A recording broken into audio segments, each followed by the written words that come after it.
Son of Man Speaks magazine today. With the Son of Man Speaks magazine, you'll receive automotive tips, wholesome recipes, financial advice, and most importantly, a true understanding of the Word of God. Get your copy of The Son of Man Speaks from these select locations. Sisters, Braid 2, 18070 Mount Elliott, the Shell gas station, 13110 West 7 Mile Road. To get a subscription, call 601-786-9788. That's 601-786-9788. The Son of Man Speaks magazine, dedicated to becoming free indeed.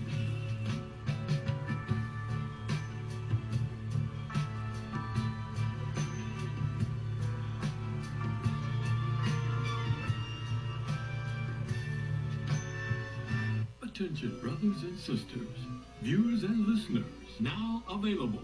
Your Son of Man Speaks magazine digital subscription.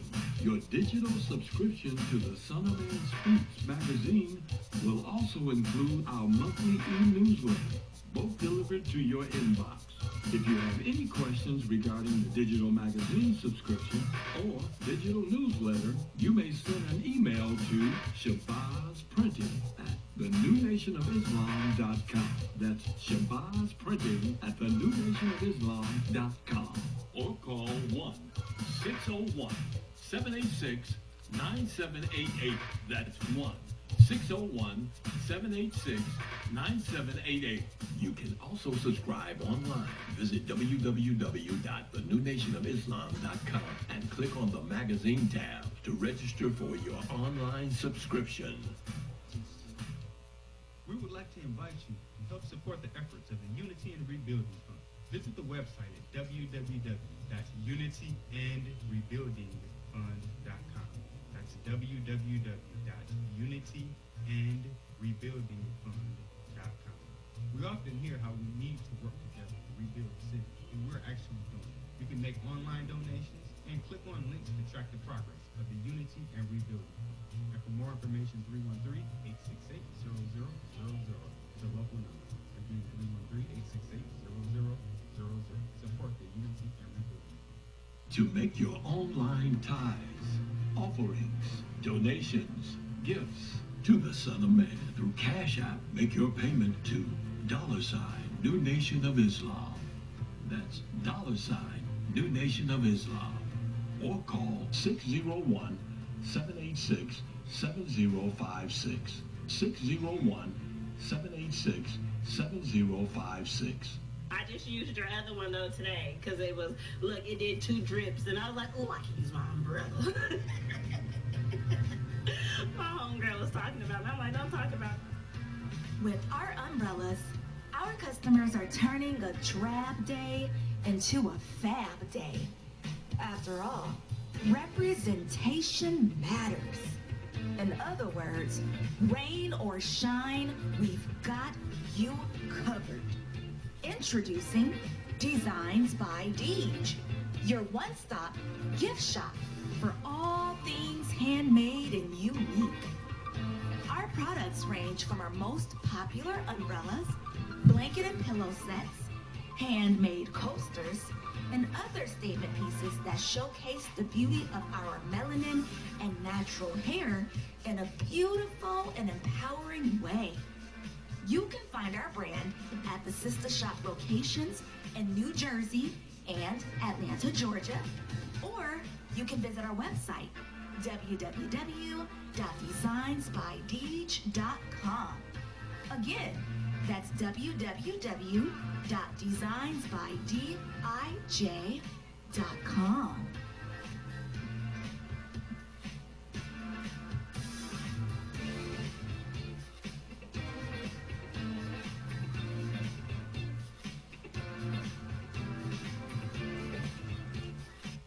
SOS Graphic Design provides agency-quality professional graphic design services from established companies to startups and individuals, creating a simple logo to complete rebranding and delivering visual communication with print media.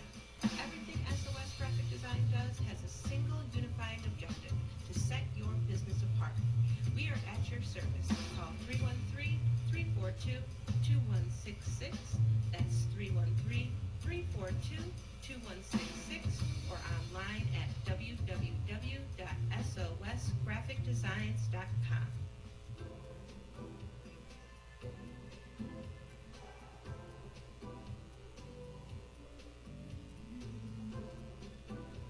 Are your clothes coming apart at the seams? Universal Seamstress and Tailoring has got you covered. At Universal Seamstress and Tailoring, we specialize in a wide variety of alterations and transformations to make and keep your clothes looking and fitting their best. From hem jobs to downsizing suits and dresses for a perfect fit to replacing zippers and buttons, Universal Seamstress and Tailoring is your one-stop shop for clothing maintenance.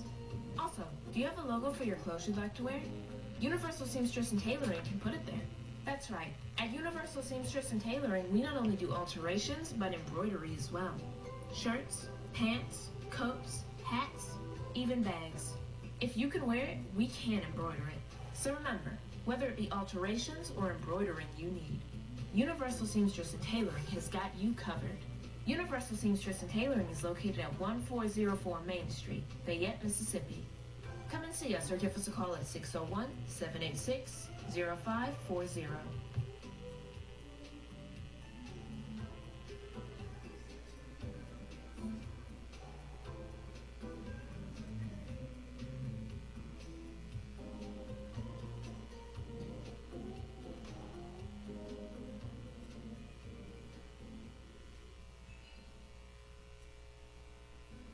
Year-round landscaping has been serving Metro Detroit for over 20 years, offering various landscaping, lawn care, property maintenance, and home renovation. Our professionalism has earned us an outstanding reputation, while our creativity, integrity, and dependability have kept our clients returning and referring us to others. At Year-Round Landscaping, we prioritize quality customer service. We treat every client as our only client before, during, and after providing our services. We believe in building solid relationships with our clients and ensuring their satisfaction. Whether you need a complete outdoor makeover, indoor renovation, or routine maintenance, we have the expertise and resources to deliver outstanding results. Our team is committed to providing exceptional service and completing every project to the highest standard. To schedule an estimate or consultation, please call us at 248-843-6139 or visit our website at yearroundlandscaping.net. Year-Around Landscaping. One source, unlimited resources.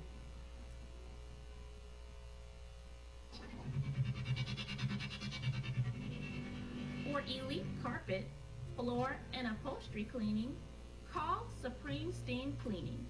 For pressure washing on your house and driveway, call Supreme Steam Cleaning. Flooding in your house or building, Supreme Steam Cleaning's got you covered with our emergency water extraction services. Transform the rooms in your home with floor installation, repairs, and more. Give us a call today at 601-720-5138.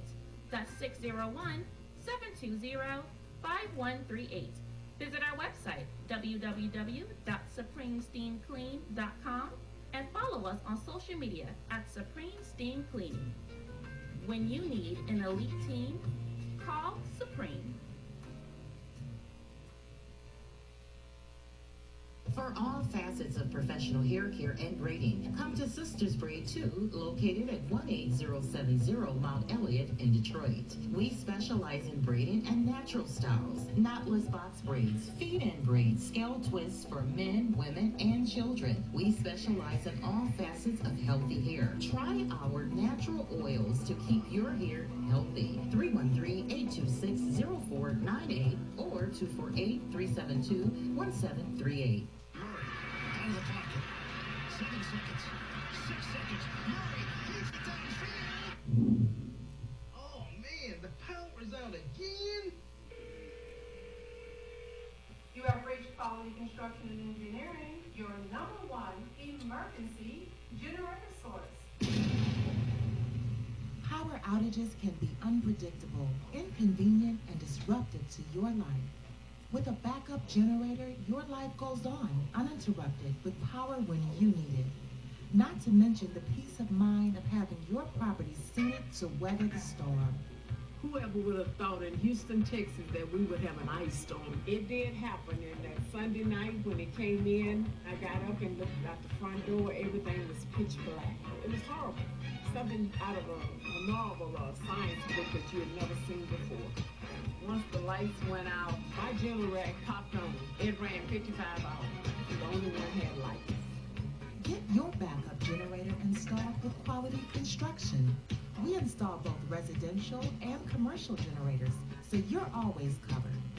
Schedule your consultation with us by calling 1-855-876-9370. That's 1-855-876-9370. Or visit us online at www.powerqec.com. That's www.powerqec.com. Financing is available with low monthly payments and 0% interest for 18 months. That was the best investment that we could have ever made. That's my backup, the generator. Generators with Quality Construction, built tough enough to weather the storm. Capital Area Planning Services offers a variety of services catered to your land development needs. We offer landscape design, residential design, land planning, mapping and consulting services, and more. We have over 20 years of design and land planning experience. CAPS LLC offers services to developers, builders, architects, surveyors, contractors, government agencies, and private landowners. Feel free to contact us to find out which services are available in your area. You may reach us at 601-326-2966. That's 601-326-2966. You can also visit us on the web at www.capsllc. You don't see me in the conference room? Why don't you say something, brother? Let us know on our thinking caps to serve your land development needs. Huh? The views and opinions expressed on the following show are not necessarily the views and opinions of WHPS, its affiliates, management, or sponsors. Hello. Please enter your 6-digit conference code. Invalid conference code.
The beneficent, the most merciful, the truthful, and the most just.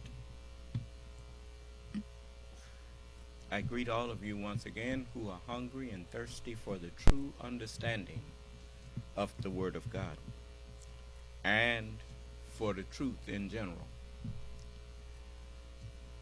I greet all of you with the greeting words of peace. May Allah's Salam alaikum. Before we go into some reminders this evening, I know I had said I was going to take up that other subject matter with you, but something else came up that I think you need to be made aware of. You know,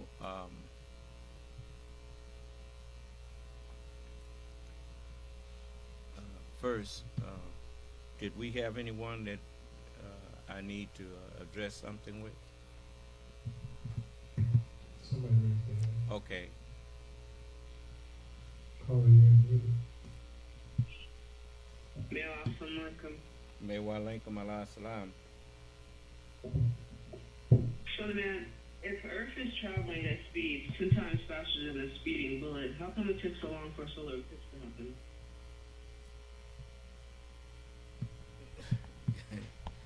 You say if the Earth is traveling two times faster than a speeding bullet, the Earth is No, not. sorry, 10. It's not quite 10 times, but now what are you saying? How long does it? Why does it take what so long for what to happen? If Earth is traveling, well, you said not exactly 10 times, but if Earth is traveling a certain amount faster than a speeding bullet, how come it took so long for a solar eclipse to happen? The Earth is not the only thing traveling that fast. The moon is circling the Earth, and it's traveling along with the Earth. Just like when it came off the Earth. It's just like with you. When you sitting in a car, if you going 100 miles an hour and you jump out the window, you're going to be going 100 miles an hour when you jump out that window. And if you give yourself a hard enough push, if it wasn't for the wind and whatnot, you would go faster than 100 miles an hour with that extra push you gave yourself. So it's more to it than it sounds like. But everything in the universe, the reason that it's called the universe is because everything is turning with everything else. That's why when you look at things that look like they're standing still, the only reason they look like they're standing still is because everything is moving in the same orbits, so to speak. And some are traveling faster but having a wider orbit. You don't see them as regularly as you see other things.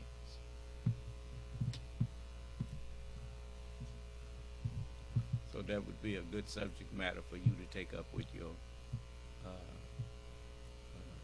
teachers when you get in class, and they can take you into the ins and outs of it.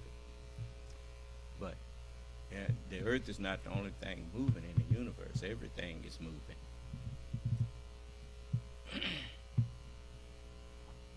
You notice when you get it.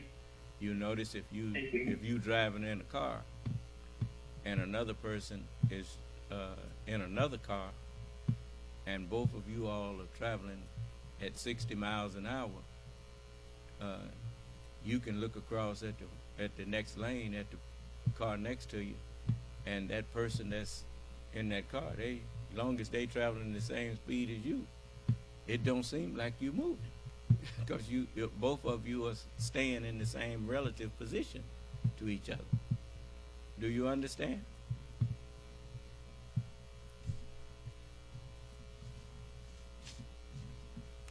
So, anything else?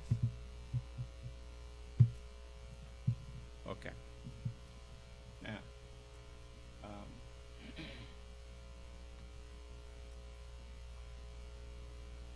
Now I want to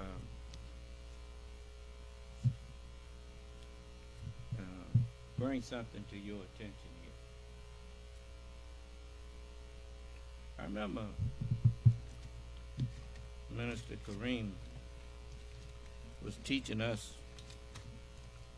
I believe it was Minister Kareem.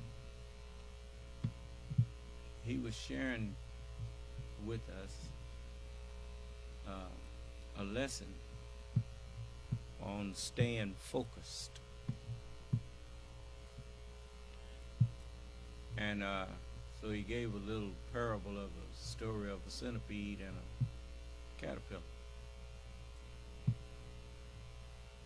And he said a centipede and a caterpillar were, and I'm putting my own little spin on it too. He said the centipede and the caterpillar was going along eating leaves, and there became a kind of shortage of them. And the caterpillar looked at the centipede and said, "Hey,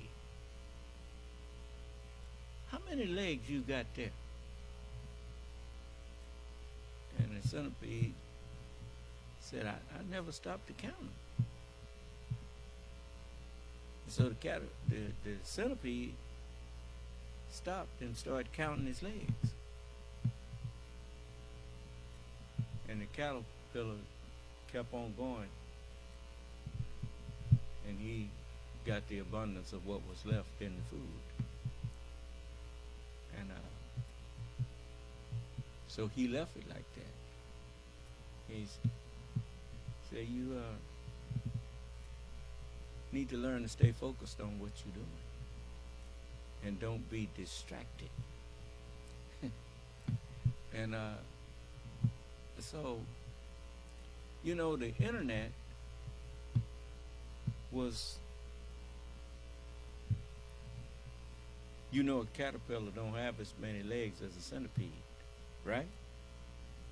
You don't have as many them little things that he walk around on. And the rest of the world didn't have internet. The United States had internet and shared it with the rest of the world. Unless y'all know something I don't, you're welcome to share it with me. But now,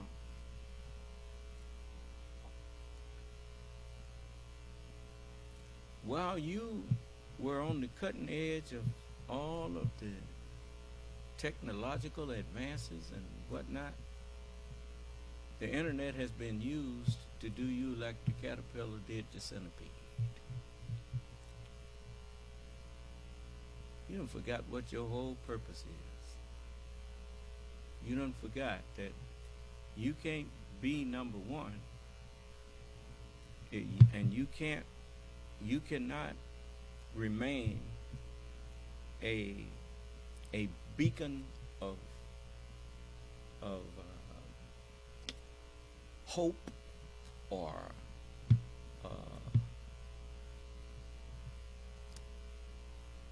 a civilization that others admire if you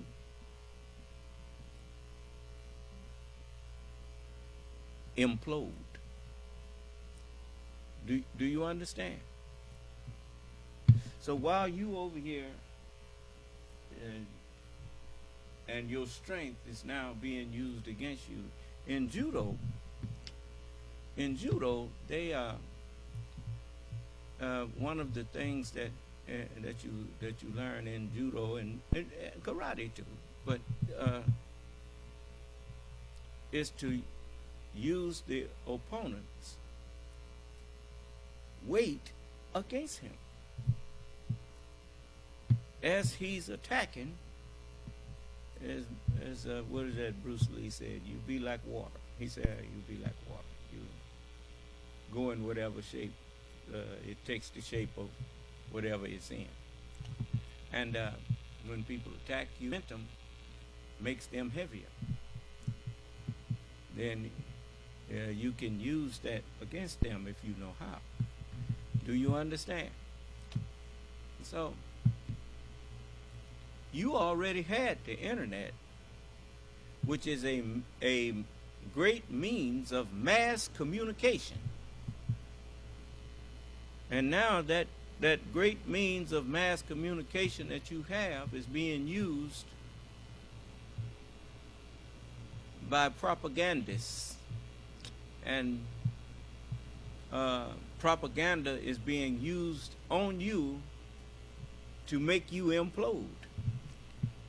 And while you're imploding, let me show you what, for instance, China. I want to show you some of what China doing. While you over here squabbling and going on over politics. Get ready to witness the impossible. China is changing the construction landscape, pushing boundaries with mega projects that leave engineers worldwide in awe. Think colossal dams that generate record-breaking amounts of electricity, tunnels built through impossibly tricky terrain, and bridges that make you feel like you're walking on air. These projects aren't just big, they're fast. China is known for constructing massive highways, sprawling bridges, and sleek high-speed rail lines at mind-blowing speeds. Advanced technology, cutting-edge construction methods, and an unwavering determination fuel this relentless pace. Some might even be shocked by this rapid progress, this ambition that turns blue. Now, just a moment. You see, they say China is doing this. It used to be the U.S. is doing this. But the U.S. ain't doing that no more. Do you understand? You too busy over here practicing bigotry and hatred and putting guns in everybody's hands so you can kill each other. Somebody done on you when you enslaved us. Enslaved. And you being enslaved to your own weak thoughts. So just listen. Into reality with astonishing efficiency. But how does China do it? What secrets lie behind these engineering marvels? Let's dive in and discover the ingenuity that shapes some of China's most insane mega projects. The first project on our list, and it's a doozy. Imagine a city's busiest highway artery, choked with traffic day and night. Now, imagine the bridge at the heart of this network suddenly becomes dangerous. Traffic can't stop, not for months. It's a logistical nightmare, unless you're a Chinese engineer, apparently. Behold the Sanyuan Bridge Replacement Project. Flashback to Beijing 2015. The Sanyuan Bridge is old, and the traffic load is unbearable. It's literally sagging under the weight. This bridge carries over 200,000 vehicles to cripple the city. So here's the plan the Chinese came up with. Picture this, midnight, November 13th. They completely shut down the bridge. What follows is a symphony of cranes, precision. Didn't they just have a bridge collapse in Baltimore? The Chinese laughing at you. Just let me show you something here. Technology and raw power. The old bridge has to come down and fast. First order of business, cut that thing to pieces. Saws slice through concrete and steel. 1,500 tons, fully assembled. How do you move something so big so quickly? Enter the Shen Tuo, two monstrous Chinese-made transporters. These behemoths have 96 wheels each and can lift insane amounts of weight. See, these machines are linked and synchronized perfectly. They grab the new bridge and start moving it like it's a toy. But here's the kicker. This bridge has to be positioned perfectly onto the old supports. The margin of error, millimeters. They use GPS, lasers, and the whole 9 yards. It's an engineering marvel in real time. Slowly, with agonizing precision, the new bridge slots into place. And get this, from start to finish, the entire process takes 43 hours. Less than 2 days. Beijing's traffic nightmare is averted. This project is a masterclass in speed, innovation, and the sheer audacity of Chinese engineering. It makes you wonder what other mind-blowing projects are just waiting to be unveiled. Stay tuned to find out. Now, buckle up, because if a bridge rebuild in 43 hours impressed you, China's high-speed rail network boasts an even more mind-bending feat, constructing a functional train station in a mere 9 hours. Let's dissect this engineering marvel and see how they pulled it off. First, some context. This wasn't a brand new station sprouting from scratch. The project involved upgrading a crucial section of track near the existing Longyan Station, a bustling hub in Fujian Province. The goal? To seamlessly integrate the station with a brand new high-speed rail line. Imagine the impact. Journeys that once took 7 hours would be slashed to a breezy 90 minutes thanks to these sleek bullet trains zooming at 200 kilometers per hour. Now, here's where the 9-hour magic happens. The key lies in meticulous planning and a heavy dose of prefabrication. Months before the big night, engineers meticulously mapped out every step of the process. Think of it like a high-stakes chess game, where every move needs to be calculated in advance. Prefabrication became their secret weapon. Instead of painstakingly laying the track on site, pre-assembled sections, complete with sleepers and ballast, were cast off-site in dedicated facilities. Imagine giant Lego pieces for a high-speed railway. The big night arrives, and 1,500 workers descend upon the site with military precision. Time is of the essence. Disrupting a major station like Longyan for an extended period would cripple the city's transportation network. So they work through the night, a well-oiled machine divided into specialized teams. One group focuses on dismantling the existing track, another on meticulously removing the old interlocking system, the complex network of switches that allow trains to maneuver between tracks. Here's where things get fascinating. Remember those prefabricated track sections? They come into play now. Specialized cranes and rail-mounted machinery, pre-positioned for maximum efficiency, swing into action. The pre-built sections are carefully lifted and slotted into place with laser-guided precision. It's like watching a construction ballet. Every movement synchronized to avoid any delays. Meanwhile, another crucial task unfolds. Skilled electricians meticulously rewire the entire section, ensuring seamless integration with the existing signaling system. These guys are the unsung heroes, making sure trains can navigate the new track safely. As the prefabricated sections are laid, other teams tackle the ballast, the layer of crushed rock that provides stability to the tracks. They use specialized machinery to spread and compact this crucial layer, ensuring a smooth ride for future high-speed trains. With clockwork precision, the teams work through the night.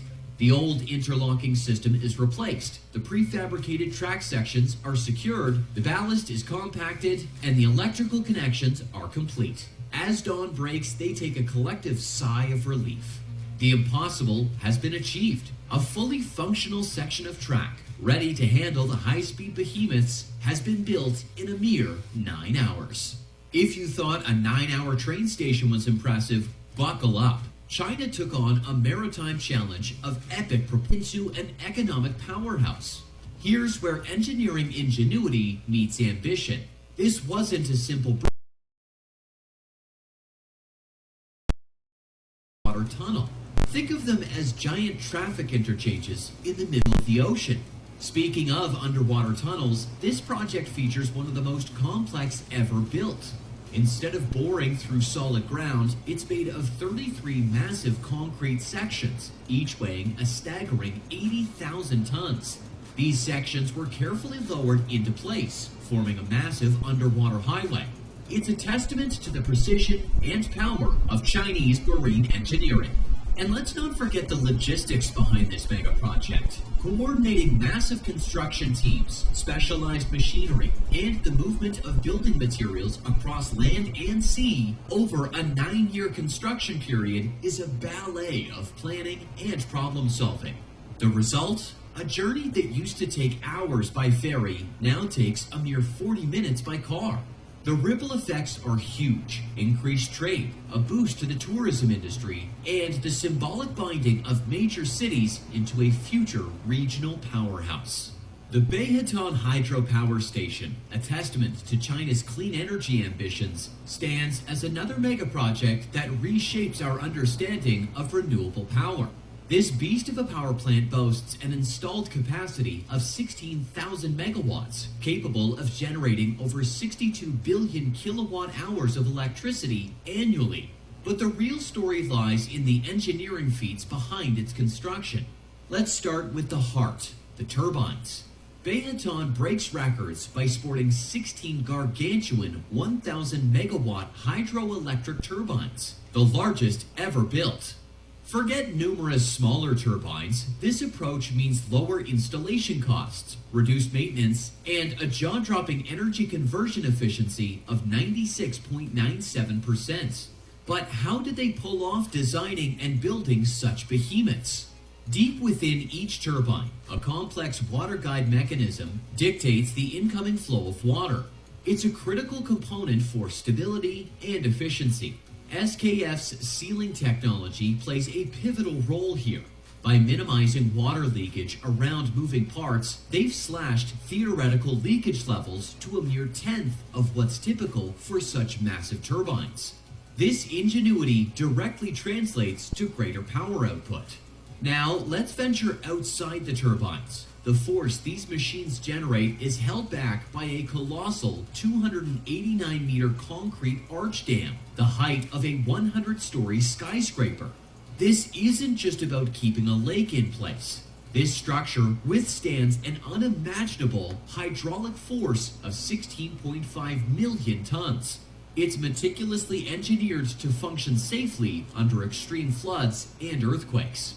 To control water flow under emergency conditions, a massive quick energy gate relies on the world's biggest hydraulic hoist.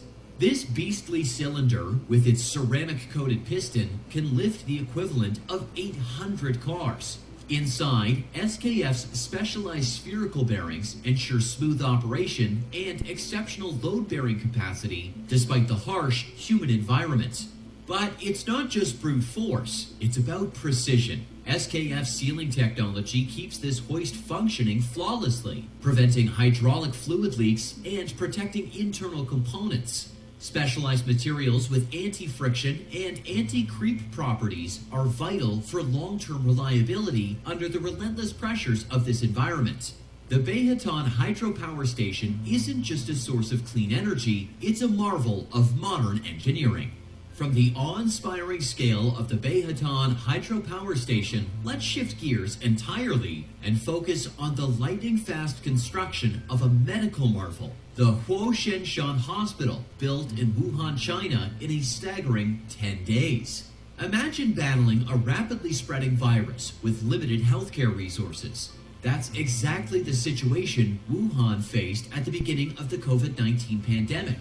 To effectively isolate and treat patients, the need for a dedicated medical facility arose. Remember Habitat for Humanity? It's not that the American people, white people, and they don't have the capacity to do this. It's just that when you busy trying to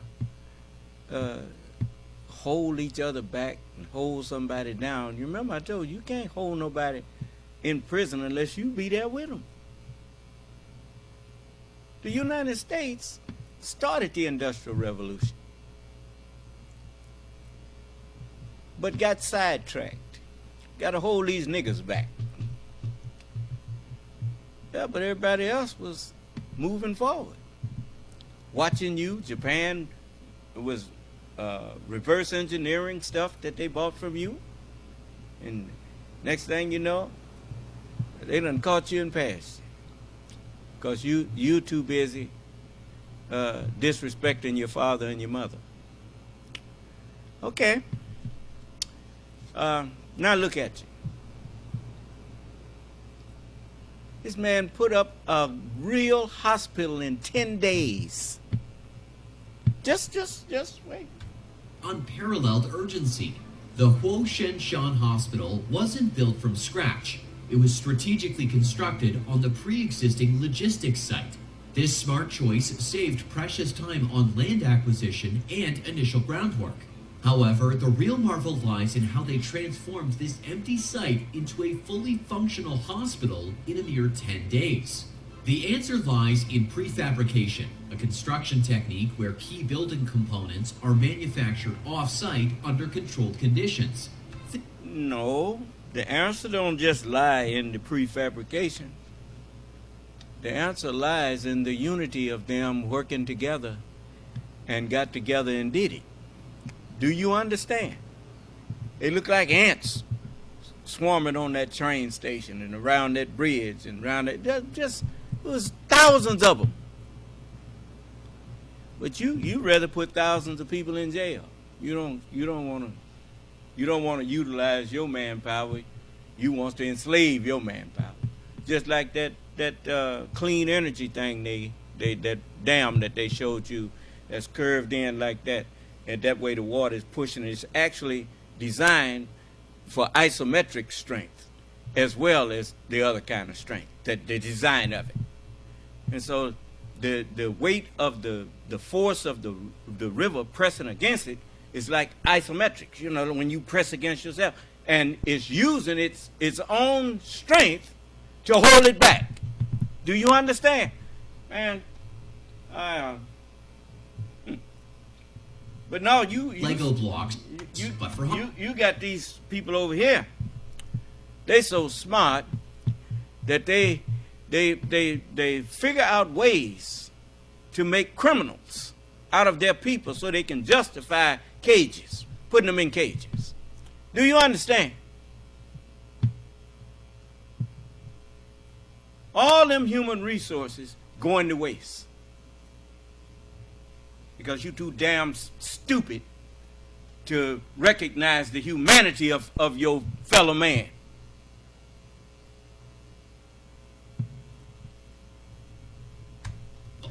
Prefabricated wall panels, pre-assembled piping systems, and modular patient rooms arrived on site ready for rapid assembly.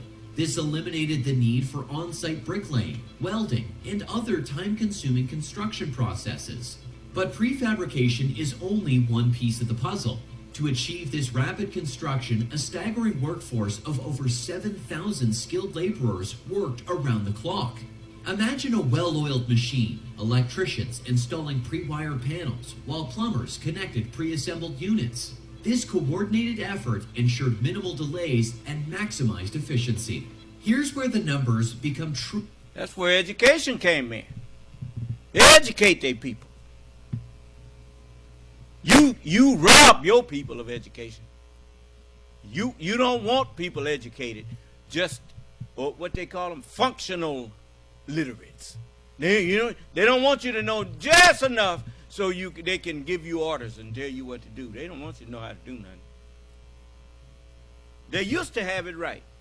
When I was growing up, as I told you, in junior high school, you could actually learn electronics. In junior high school, it was an elective. You could build a transistor radio. You could build actually things that they sold in the store.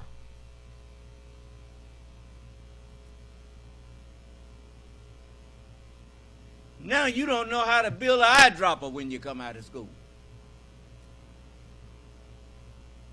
Turning their people, turning you into a consumer nation when you used to be the most productive nation on earth.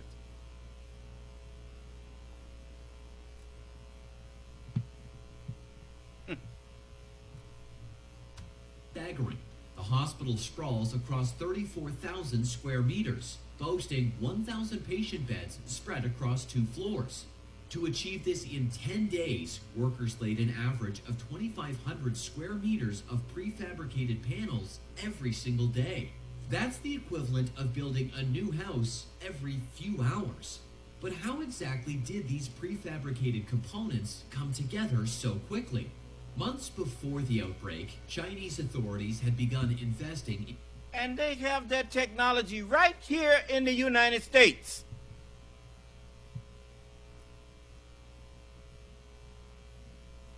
the ability to put a house together in a few hours by prefabrication. But no, no, that's too human. That's too liberal.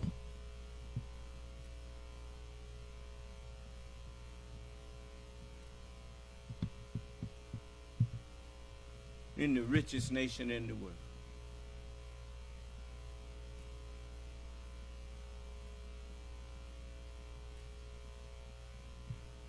And the very thing that made you great done crippled you. You know, it's kind of like when I've heard fighters talk. That once you reach the pinnacle, you ain't got nothing else to spur you on. When he wanted to be the champion, you trained hard and everything. Then when he became the champion, he got fat and flabby. And then that hungry man came up and knocked you out. do you understand? That's it. If only you would have listened to your scientists and your dreamers, like Gene Roddenberry and what's his name? He's a physicist. I don't know if he's a physicist, but Dr. Tyson. He said that the earth is the beach. If only you had just had some vision, and not a vision, but vision, period, you would have seen that the term "the sky is the limit" is a useless term. The universe has no limit. But what you can't conceive. But once you can conceive it,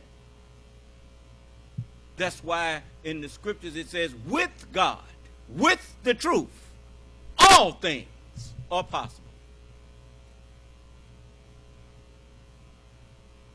Who would have thought a hospital could be built in 10 days? Huh?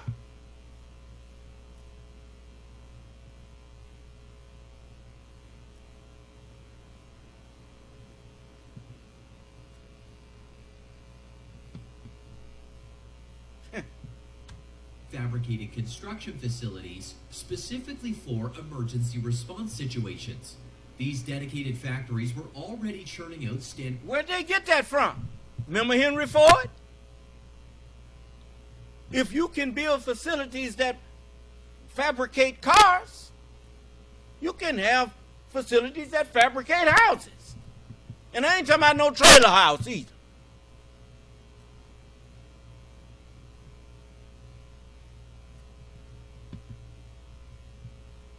The idea of Legos, same thing.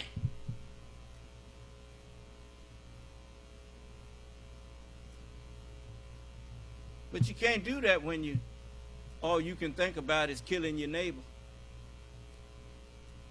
I got to have my gun. That's what it says. From my cold dead hands. If you put as much emphasis on life as you do on taking life, well, you'd have been, nobody could have caught you. But no, no, you got to kill somebody. You when you can't find no black people to kill, you start killing white folks. Well, that's the truth. You don't care, just got to kill something, because you're just sick. And the only one that care about doing anything to help you is standing here talking to you. Everybody else want to kill you.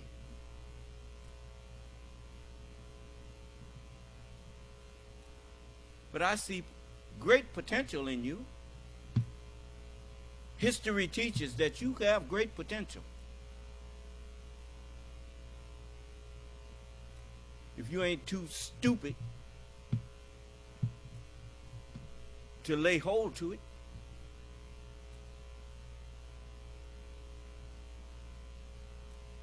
I'm going to tell you something. All you devils out there. The only way I'm going to be able to help you is you're going to have to first admit to yourself. You're going to have to tell yourself, I'm a devil and I got to change. Like Alcoholics Anonymous, Devils Anonymous. This is what you're going to have to acknowledge. You got to stop lying. You got to stop trying to steal and deceive and cheat people.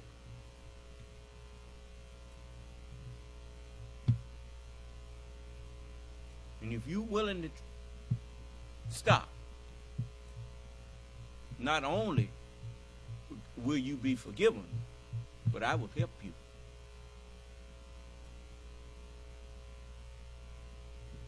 But, I mean, look at this. You see that wall there with a door in it and look like a window, little window thing in it that they carrying there? Ain't that something? Well, all they got to do is go there and stand it up and put it together. Prefab, like putting a car together. They putting a hospital, a house, or building, and doing it as quickly as they fabricate automobiles.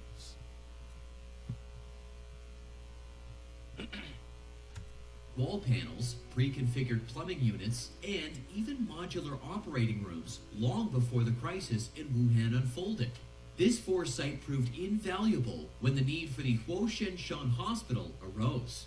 With the prefabrication facilities humming, meticulous digital planning took center stage. Advanced 3D modeling software allowed engineers to virtually design and assemble the entire hospital down to the last detail. This digital blueprint ensured all prefabricated components, walls, floors, piping systems, would fit together seamlessly, minimizing the need for on-site adjustments and delays. Delivering thousands of prefabricated components to the construction site in a timely manner was a logistical nightmare. A sophisticated system was established, involving dedicated trucking routes, prioritized clearance at checkpoints, and a meticulously planned unloading sequence at the construction site. This ensured a steady flow of materials without bottlenecks or delays. While the prefabricated components were being manufactured, a spider web is a logistical nightmare to everybody but the spider. Huh? He goes about it and do it in record time. Huh? Planning cuts out confusion. There was no nightmare. They planned all of that stuff. You sit down and plan your work, and then you work your plan. And if the work that you're doing is good, make no mistake. If the work you're doing is good, and putting up a hospital to help heal people, that's a good work, then God is with you. Do you understand?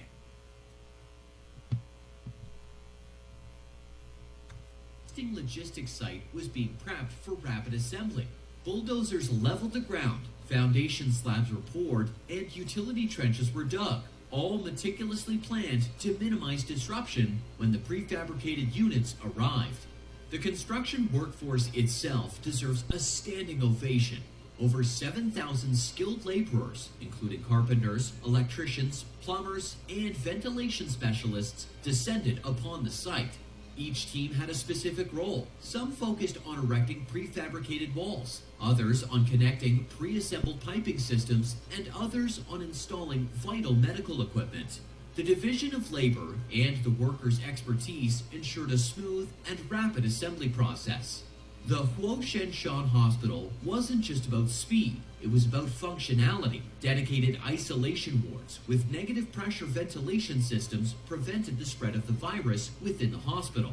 Advanced medical equipment, including respiratory machines and diagnostic tools, arrived alongside the prefabricated units, ensuring the hospital was operational as soon as construction was complete. Building a hospital in 10 days might seem like science fiction, but the Huoshenshan project is a very real example of what's possible when the human ingenuity meets innovative construction methods and unwavering determination. China stepped into the African spotlight in 2003 when it began construction on the Mero Dam, a behemoth aiming to be the largest contemporary hydropower project in Africa. This colossus stretches across the Nile River in Sudan, roughly 350 kilometers north of the bustling capital, Khartoum. But the Mero Dam isn't just about size, it's a marvel of modern engineering, harnessing the Nile's mighty flow to generate electricity for millions. At a staggering 9 kilometers long, the dam's sheer scale is enough to steal your breath away. Imagine a wall over 5.6 miles long, its crest reaching up to 67 meters. That's taller than a 20-story building. But the dam isn't a single, uniform structure. Chinese engineers designed it with a multi-pronged approach to maximize efficiency and stability. The core of the dam lies in the left river channel, where an 883-meter-long earth-core rock-filled dam stands guard. Picture a giant mound of earth and rock, its core meticulously compacted to form an impermeable barrier. This isn't the only line of defense, though. Flanking the earth core dam on either side are massive concrete-faced rock-filled dams. The right bank boasts the larger of the two, stretching 4.3 kilometers and reaching a height of 53 meters. The left bank's dam isn't far behind, clocking in at 1,590 meters long and 50 meters high. But dams aren't just about holding back water. They need to control its flow for power generation. This crucial role falls on the dam's live water section, situated on the right bank of the Nile. Here, a network of sluices allow for controlled water release, while a 154-meter-long spillway ensures safety by providing an overflow channel during periods of high water levels. However, this section's crown jewel is the 300-meter power intake dam, which houses the turbines that convert the Nile's energy into electricity.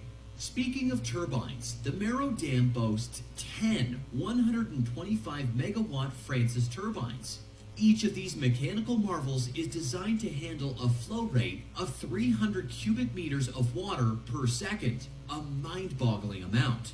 Imagine 10 giant water wheels, each spinning with the force of a raging river, churning out a combined potential electricity yield of 5.5 terawatt hours annually. To handle this surge of power and distribute it across Sudan's vast network, a massive upgrade of the country's electrical grid was undertaken alongside the dam construction. This ambitious project involved laying over 1,500 kilometers of new transmission lines, including a 500 kilovolt aerial line that cuts across the Bayuda Desert to reach Atbara, Omdurman, and Khartoum. Further east, 220 kilovolt lines snake their way towards Port Sudan, while others head west along the Nile, connecting Mero to Daba and Dongola. But beyond its grand scale, the Mero Dam is a complex feat of design and construction, where every meter of the dam wall, every cubic meter of water flow, and every megawatt of electricity is meticulously calculated to achieve optimal efficiency and performance. China's reputation as an infrastructure powerhouse comes from its boldness, a willingness to tackle projects that others deem impossible. One such challenge was the Humeling Tunnel in Gansu Province, labeled the most difficult tunnel to build. A mere 173 meters of this tunnel left engineers worldwide stumped, even after Germany, a nation renowned for its engineering prowess, threw in the towel. Yet China persevered, and after 6 long years, the seemingly impossible tunnel was finally completed. So what made the Humeling Tunnel so uniquely problematic? It all boils down to geology and location. This tunnel wasn't just cutting through solid rock. Its path crossed a reservoir and a river, saturating the surrounding earth. The soil was predominantly loess, a notoriously loose and unstable material that tends to liquefy when disturbed. Think of trying to tunnel through quicksand. Imagine the scene. Digging commences and the soil around the tunnel starts to crumble and shift. Cracks appear, threatening to collapse the entire structure. To make matters worse, heavy rains would further destabilize the ground, potentially leading to catastrophic cave-ins. Safety concerns loomed with every meter of progress. With conventional methods proving ineffective, China sought the help of international experts. But expert after expert, faced with the Humeling Tunnel's loose, waterlogged earth, was left scratching their heads. No feasible solution was in sight. The tunnel quickly became a symbol of engineering's limits, appearing on lists of the world's most intractable construction problems. It earned the nickname Tofu Tunnel, highlighting its frustratingly fragile nature. But China wasn't about to give up. Determined engineers devised a daring plan, combining innovative technologies and meticulous execution. They adopted a cautious, step-by-step excavation method alongside vacuum dewatering to stabilize the soil. The work was fraught with danger. Sudden surges of water and sand into the tunnel became a terrifyingly common occurrence. Over 6 years, a team of 1,200 workers toiled in shifts to overcome the challenges. Progress was painfully slow, averaging a mere 2 to 3 meters per day. The harsh climate added further hurdles. In icy winters, an entire team was dedicated to ice breaking to prevent the waterlogged soil from freezing over, which could halt construction entirely. But perseverance paid off. Finally, after 6 grueling years, the Humeling Tunnel was complete. News of its success echoed around the world. It became a testament to Chinese engineering ingenuity, a symbol of the nation's refusal to yield in the face of immense challenges. The Humeling Tunnel, while small in size, represents a massive victory for China. It filled a critical gap in the Lanwu Railway, a lifeline connecting the Yellow and Yangtze River basins. Its economic impact ripples across the region, boosting trade and tourism along its route. Picture the mighty Yangtze River, once a force of nature, carving its way through the breathtaking Hutang, Wu, and Xiling gorges. Now imagine this untamed river harnessed, its power transformed into electricity and a navigable highway through the heart of China. This vision became a reality with the construction of the Three Gorges Dam, an engineering marvel that stands as the world's largest hydroelectric project. This dam is nothing short of colossal. It spans a mind-boggling 2,335 meters across the river and towers 185 meters high. To create this behemoth, engineers used a staggering 28 million cubic meters of concrete, enough to fill thousands of Olympic pools, and integrated 463,000 metric tons of steel into its monolithic structure.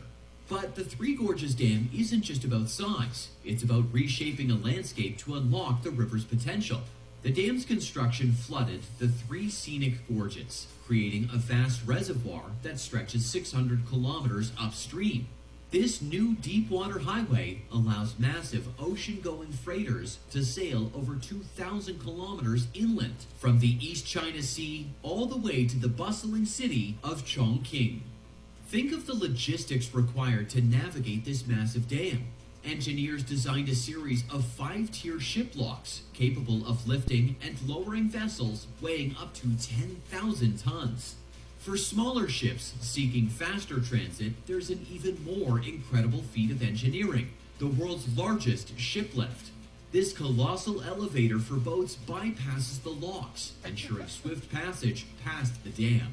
The heart of the Three Gorges Dam lies in its power generation. Deep within its massive structure, 32 powerful turbine generators spin with the force of the Yangtze, turning the river's flow into electricity.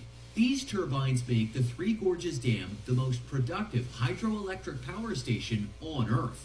In 2020, it generated a record-breaking 111.88 terawatt hours of electricity, enough to power millions of homes and fuel China's relentless growth. The Three Gorges Dam was also built to provide a vital defense against the devastating floods that historically plagued the Yangtze Basin. Constructing a project of this scale was an epic undertaking. It involved displacing communities, excavating over 100 million cubic meters of earth and rock, and pouring millions upon millions of cubic meters of concrete. This colossal construction site buzzed with thousands of workers, a testament to the sheer human effort and engineering feats required to tame a river and transform a landscape. China isn't just about massive dams and colossal power plants. Sometimes its mega projects are built on a foundation of audacity and glass. Have you ever dreamed of walking on air? Picture yourself suspended 300 meters above a breathtaking canyon, a mere sheet of glass separating you from the vast expanse below. That's the spine-tingling experience of crossing China's Zhangjiajie Glass Bridge, the world's longest and highest glass-bottomed pedestrian bridge. This marvel of engineering pushes the boundaries of both construction and perception, creating an illusion of weightlessness that will leave you in awe. Stretching 375 meters across the Zhangjiajie National Park, this transparent walkway is supported by massive steel girders filled with reinforced concrete. The bridge weighs a colossal 2,200 tons, a reassuring heft for those who dare to tread on its glassy surface. With a budget of around 460 million yuan, roughly 48 million pounds, no expense was spared in ensuring both its beauty and its safety.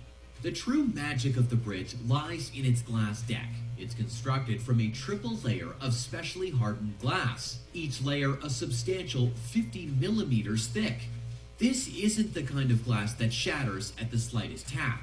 To prove its resilience, engineers conducted the ultimate stress test. They drove a 40-ton truck over a glass panel, resulting in a mere 2-centimeter deflection.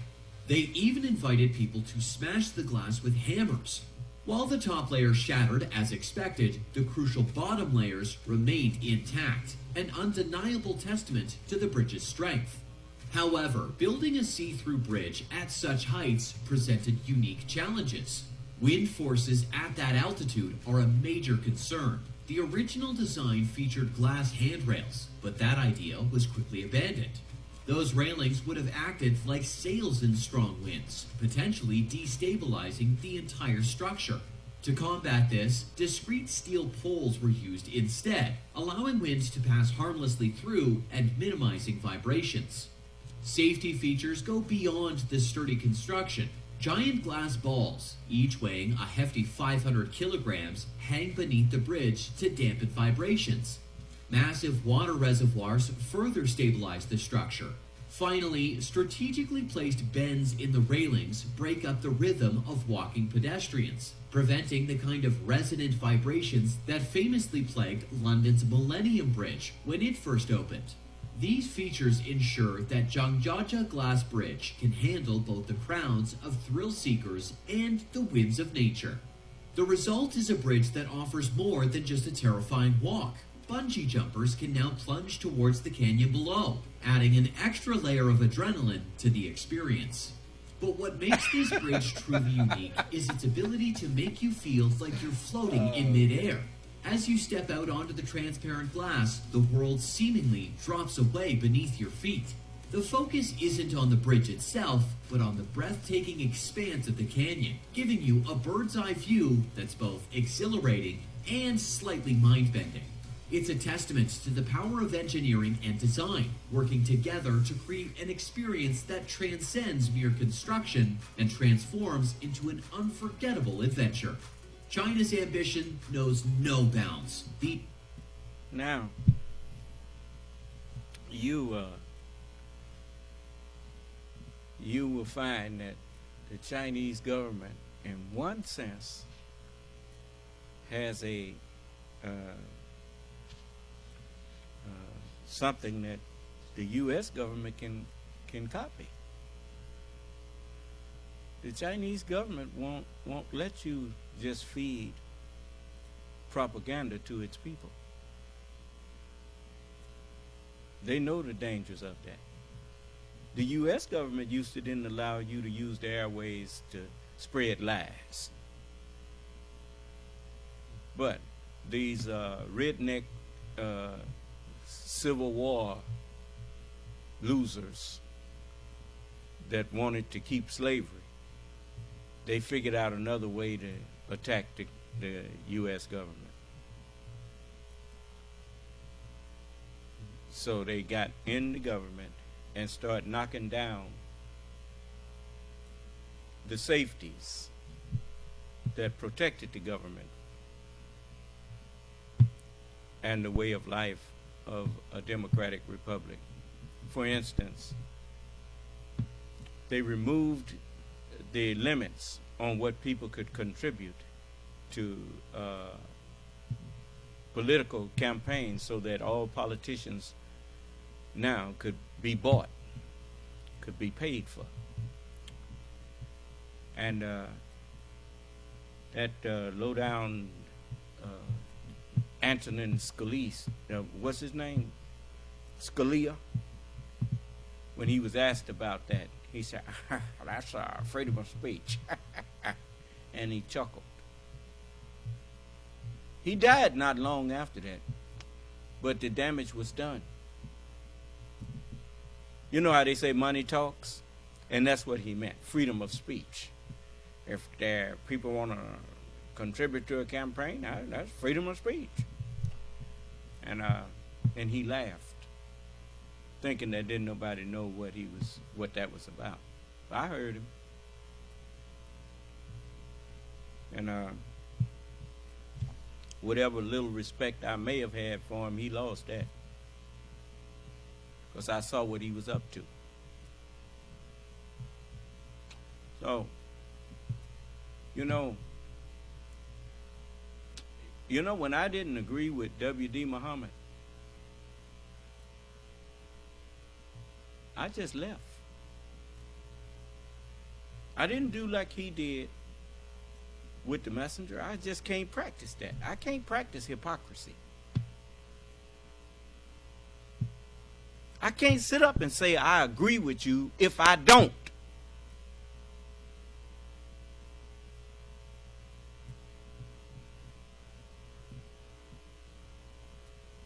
And that's not a weakness on my part. To me, that's a strength.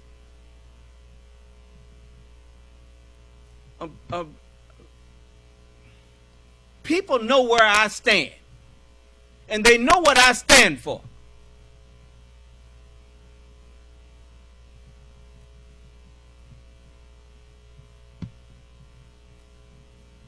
And if any of you think that I do something that I can't answer for, you question me about it, you make sure you want to hear the answer.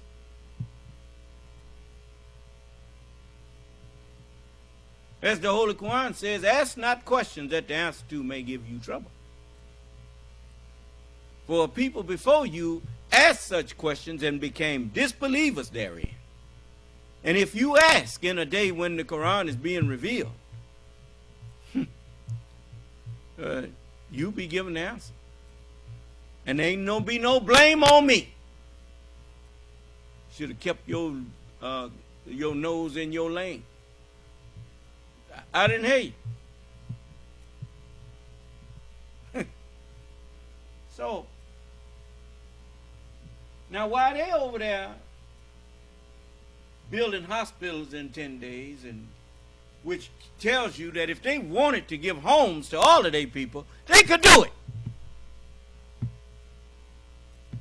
But, you always got people that just ain't happy unless they got more than everybody else. Do you understand? That is the Achilles heel of all of the civilizations that have ever rose up on this planet. People that always just couldn't have equality with their fellow man. They got to have more. Even though we was all made from one blood I'm from the royal family. You see my point? And then if they get some other liars to go along with them, now I'm going to make you a duke. And I'm going to make you an earl. We're going to give you some titles, and you're going to be special too. Do you understand? So, I'm here to put an end to all that. You listen to me, you won't want nobody to be looking down on you ever again. You see? Because when they get in conversations with you, they will quickly realize that they're not in no position to look down on you. Do you understand? And when they see what you are able to accomplish. So I look at them, and it's like telling somebody about some megawatts and all of this kind of stuff. I don't know no megawatt. Don't you talk in plain talk if you're going to show the stuff. But anyway, I know there's got to be a lot of electricity. But anyway, I like to talk where everybody can understand.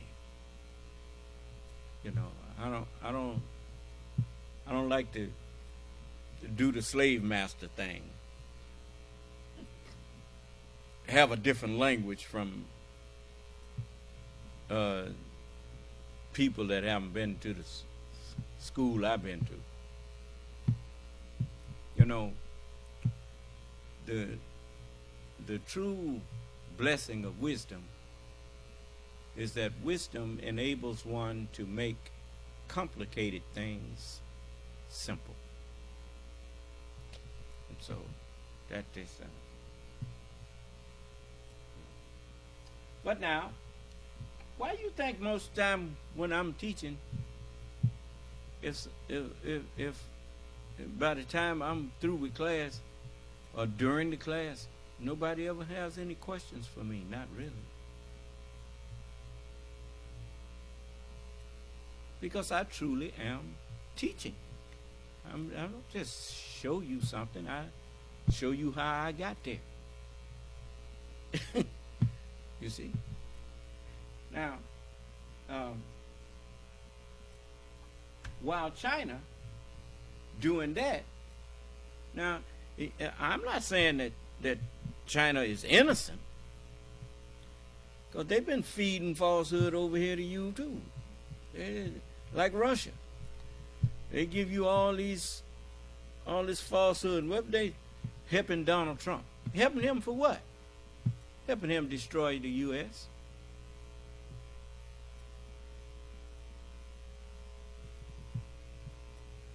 Bad idea, man.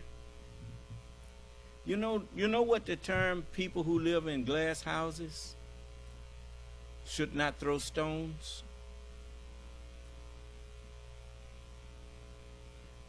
Don't you know that the average person in this world, if they don't believe in nothing else in the Bible, they believe in an eye for an eye, a tooth for a tooth, a life for a life.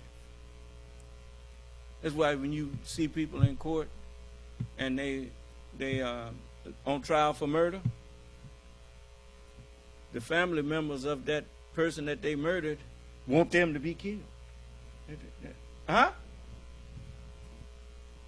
See, that's an example of when you live in glass houses, don't throw stones, because people gonna throw stones back at you. Do you understand? If you breaking up their house and they glass, well, your house glass too, they gonna throw back and break yours. Do you understand? You got a life. Then if you want to keep yours, don't be taking other people's.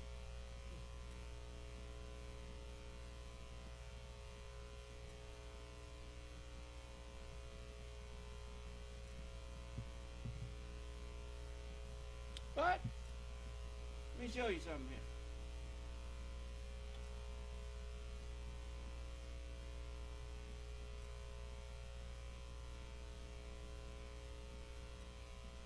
like to show you a contrast here so that you will understand.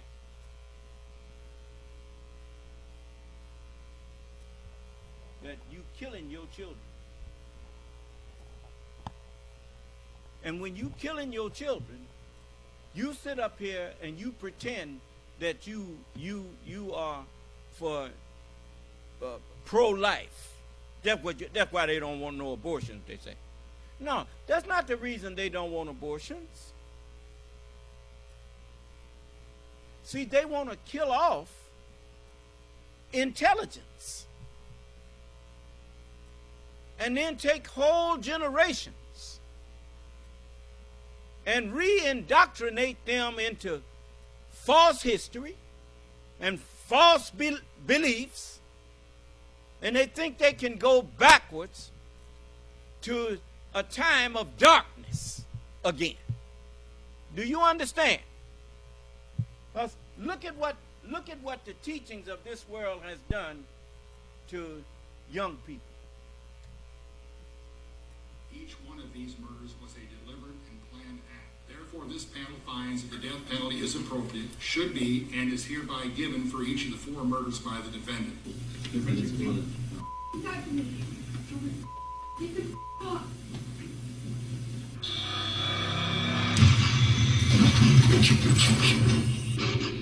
This is Austin Myers, a murder suspect in Ohio. So I start to freak out. I'm just like, shit, this isn't what it's planned. I don't know if it's too late to fucking take it back. And I don't know what else to do. I pulled out my knife because it was right in my pocket. I had my cargo shorts on. And I started stabbing him in the back. On January 28th, 2014, Austin Myers and Timothy Mosley robbed and killed Justin back at his house in Waynesville, Warren County, Ohio.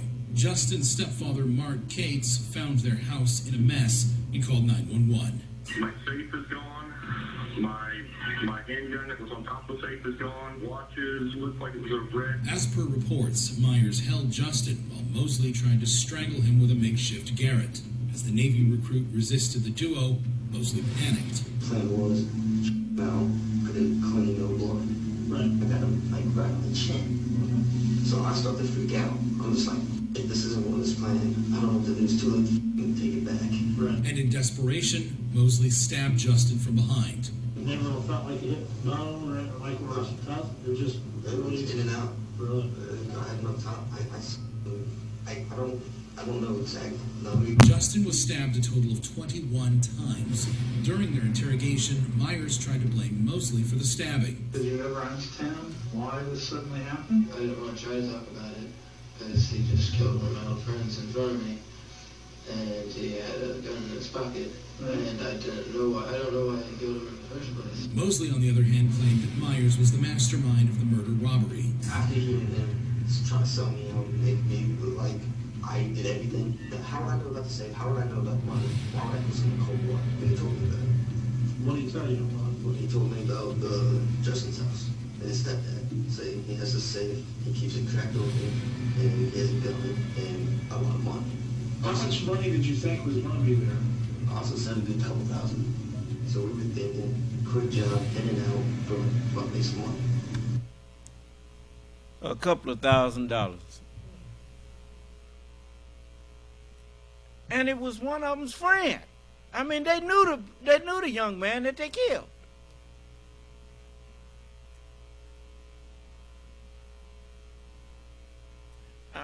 That's what I was telling you. W.D. Muhammad said this. I never forgot it. I heard that he said it. I didn't hear him when he said it, but I heard from some of the fellas that was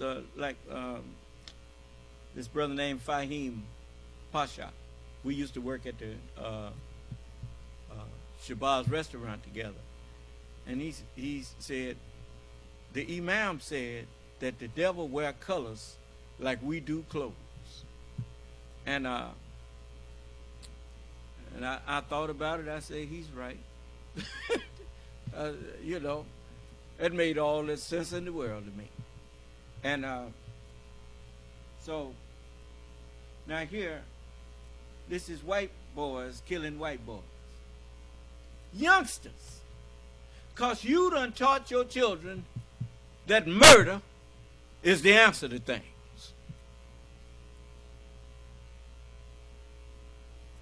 Don't you know whatever you learn,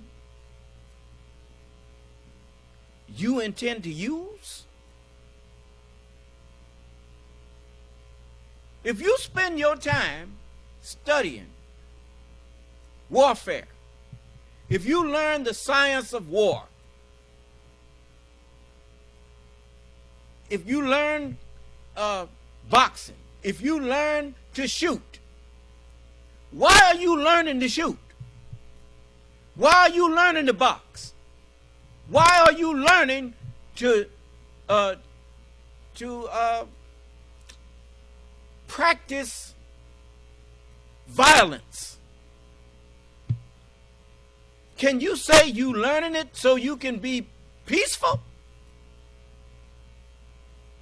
The very nature of violence is to break the peace.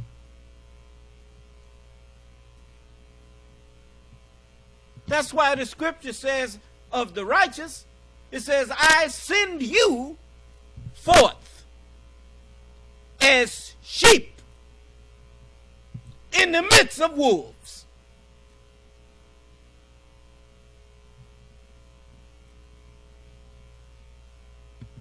But Allah promised. He said, I made the smith. And I made the iron that he draw in the fire to pull out as an instrument for his use. No weapon that he pulls out will be profitable against you.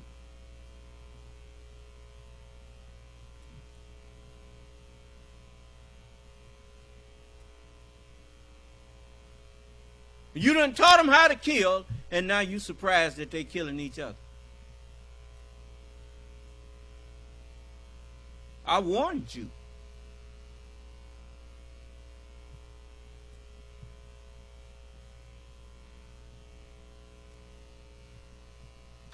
And we keep on fleeing, taking out Justin. Because in what? So he's the brains of the operation. I was probably. You're the muscle. After the murder, they wrapped Justin's body in a blanket and dumped it in a rural area. Myers fired 2 shots into the body. He says you're the one that pulled the trigger on the gun, and he's already dead. I mean, all I want to know is, I want to know the truth. He says you shot him.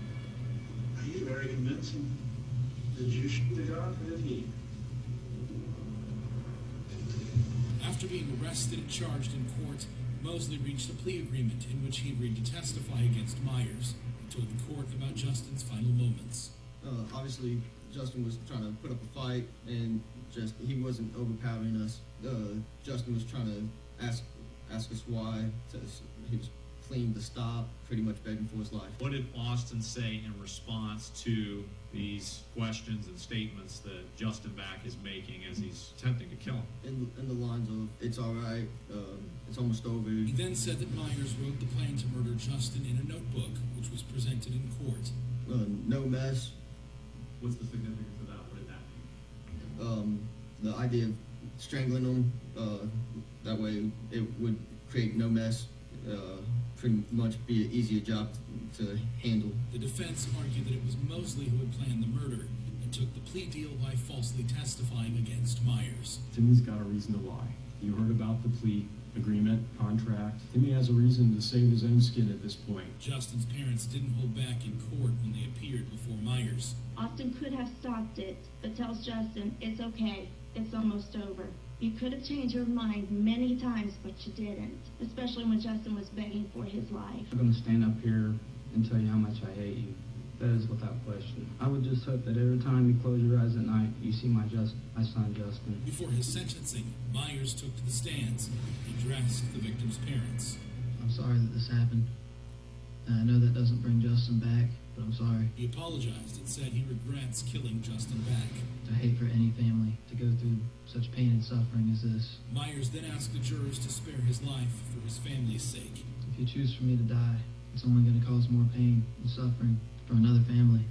Not me. It won't hurt me. I won't feel anything. It's gonna hurt more innocent people. Now, this is the moment the 19-year-old will learn his fate. The defendant does not understand how precious life is. The court finds that the state has proven beyond a reasonable doubt that the aggravating circumstance outweighs the mitigating factor. Therefore, the sentence of death shall be imposed upon Austin Gregory Myers on the charge of aggravated murder. Myers was found guilty of all charges and was sentenced to death. He is the youngest person on Ohio's death row.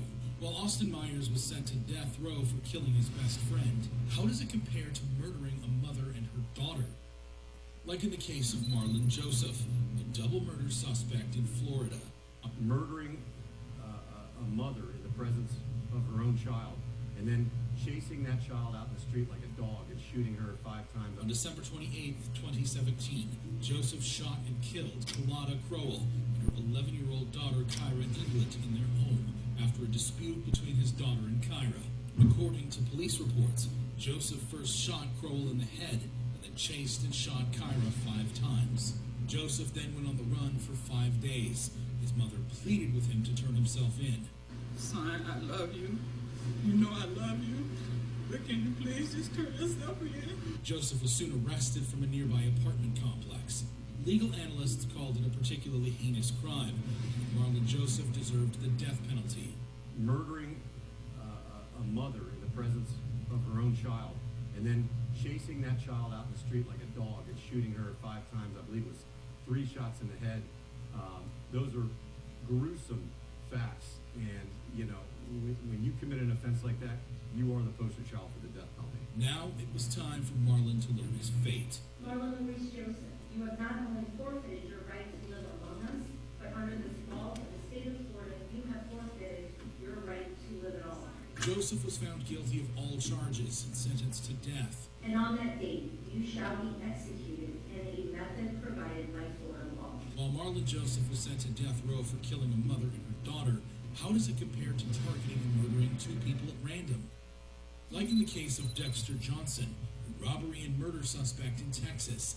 According to reports, Johnson was part of a group of 5 who randomly targeted Maria Aparici and Hui Ngo, who were sitting in their car outside Aparici's house in Houston. Johnson and his accomplices forced the couple into the backseat of their car and drove them to a secluded area where they robbed them of their belongings. Johnson then assaulted Aparici in front of Ngo before shooting them both in the head. Johnson was arrested a few days later after police traced the stolen car and found DNA evidence linking him to the crime. He faced charges of 2 counts of capital murder, carjacking, robbery, and unlawful intercourse, with the potential for the death penalty. Dexter Darnell Johnson, jury has found you guilty of capital murder. In accordance with the laws of the state of Texas, this court hereby assesses your punishment of death. After the verdict, Johnson was visibly distraught, and his family, sitting in the gallery, broke down.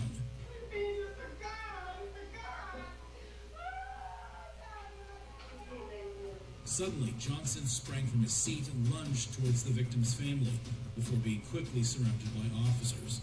He was restrained and removed from the court.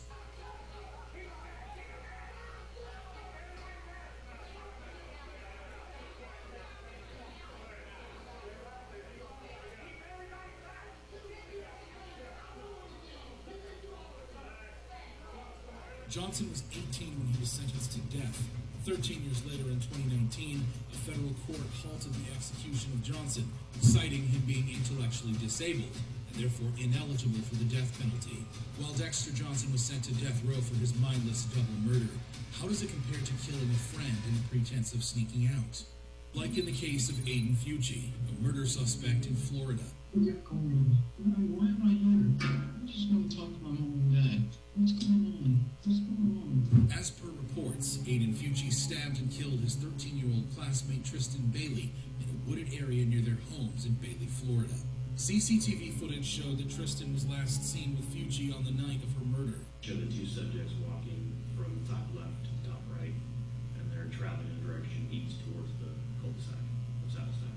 Later that night, Fucci was caught on camera running away from the area where he and Tristan had gone a few hours ago. You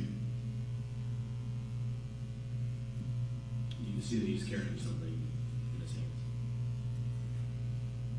Tristan was reported missing by her family, and hours later, her Body was discovered with 114 stab wounds. Fucci was arrested in relation to the then missing case of Tristan. He posted on Snapchat while sitting in the back of the cop car. He even took a video on his phone. We're having fun in a f***ing cop car. Yep. Tristan. What's up, guys? Tristan, if you f***ing walk out the damn... Custody, Fucci was grilled by his parents. The Snapchat that you gave, his numbers. Now get people in the border house on their cars because of that Snapchat thing you did. It's all over. You're all over the internet neighborhood. Social media. Your body's gonna stay when you actually get done with this. Just for your well-safe gaming. Later, Fucci's mother was caught on camera trying to clean the blood out of the jeans he was wearing during the murder. She was later charged with tampering with evidence. Fucci was charged with first-degree murder. Later, in a court appearance, Fucci seemed confused and disoriented. What's going on? You Terrence. You Terrence. You take my son away. I don't let you do this to myself. Fucci pleaded guilty to all charges and apologized to the victim's family. I just want to say I plead not guilty. I'm sorry for the Bailey family and my family. Tristan's sister appeared in court and made powerful victim impact statements. This jar now holds 114 stones, one for each of the 114 stab wounds that my sister had to endure. Did she see you coming at her with the knife, or did you stab her while she wasn't paying attention? Did she scream out for help, or was she paralyzed with agony? Did she cry for my mother? Did she beg you to stop? Did you hear her lungs gargling with blood? Or did you see it in her face when she realized she could no longer breathe due to her collapsed lungs? What were her last words? Did you stay to watch her die? Or did you leave her there in agonizing pain as you ran away? How long did she suffer? Did you watch the life leave her eyes? Tristan's mother said that she would never forgive Fucci. Aiden Fucci, you have destroyed me. You have destroyed my family. You have destroyed Tristan's friends. You have destroyed the community that we live in. You have caused a divide amongst friends and neighbors that should have never been. During the verdict, the judge said that this was probably the most shocking case of his career. I would submit that this case is probably the most difficult and shocking case that this county in St. Johns County has dealt with. In the 20 years that I have been, or 16 years that I have been practicing law, and the 30 years that I have lived and worked in this, all of Northeast Florida, this case is one of only a very small few that had this level of this type of impact on the... He said that Tristan was conscious and aware during her attack. 114 stab wounds, 49 defensive wounds, 35 wounds to the head and neck, 29 to the back and shoulder, and 6 fatal wounds. The judge added that the crime was highly premeditated and the Fucci was always going to kill someone. There was a heightened level of premeditation in this case. Based on the prior statements that he made to his girlfriend and his friend, he indicated that he was going to kill someone.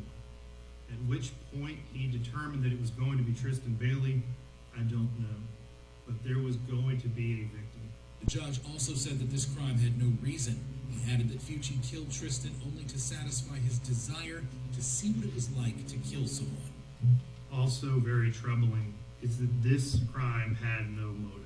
This was not done out of greed. It was not done in retaliation, retribution, or revenge. It was not a crime of passion. It was not a crime that was committed because he felt rejected by her. It was not done in a fit of uncontrollable anger. There was no reason. There was no purpose. It was done for no other reason than to satisfy this defendant's internal desire to feel what it was like to kill someone.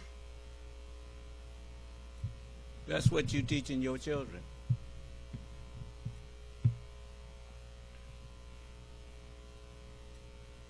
You teach them that it's okay to kill. That's what that January 6th thing was teaching the children. If things don't go your way, just go kill the people who won't cooperate with you.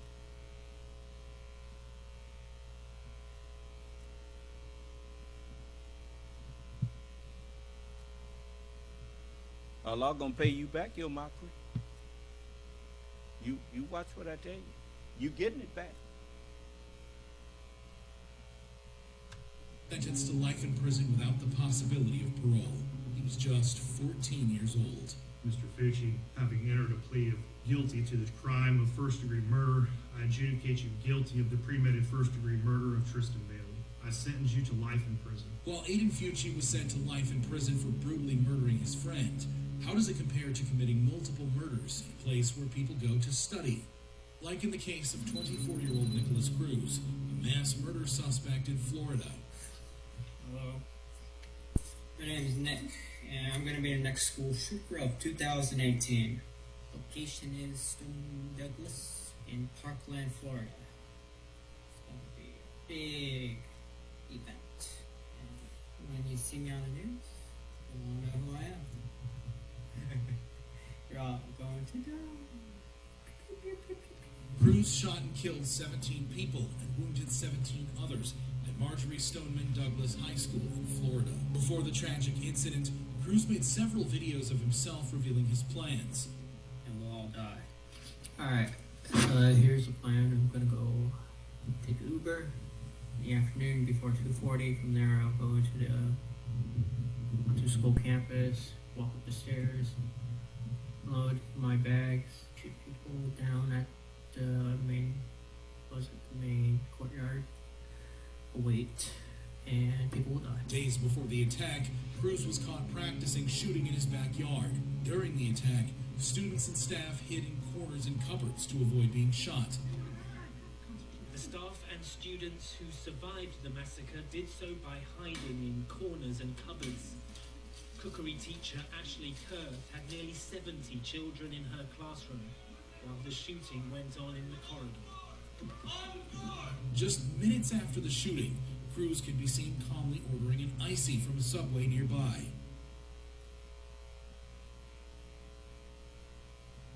Next, he went into a McDonald's and asked a traumatized student for a ride home.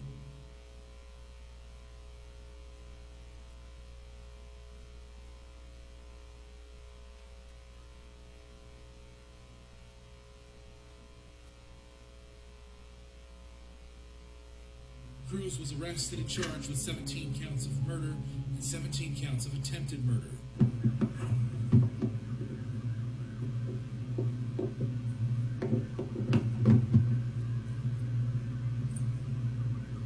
What's going on? What's going on today, bro? The demons, man. Demons? Voices. Voices and demons? Where's the voices? During his trial, Cruz told a state psychiatrist that he hoped one of the students would come up and hug him.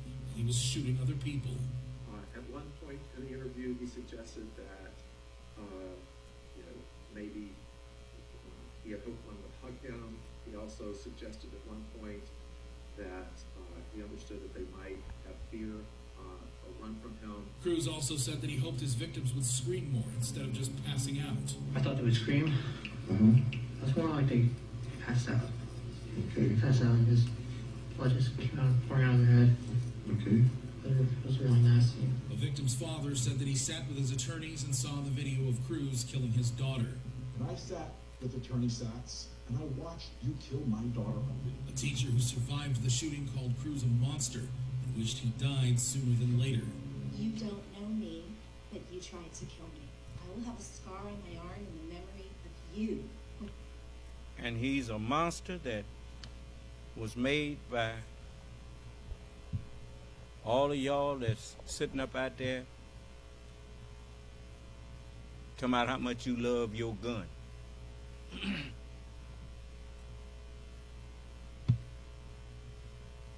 If you really just loved having a gun, it would be a no-brainer to make a law that you can't bring guns into any city in the United States unless you are a police officer or a law enforcement person. You can have your guns at your house. You can take your guns out in the woods. But you cannot walk up and down the streets in neighborhoods and in residential areas carrying a gun.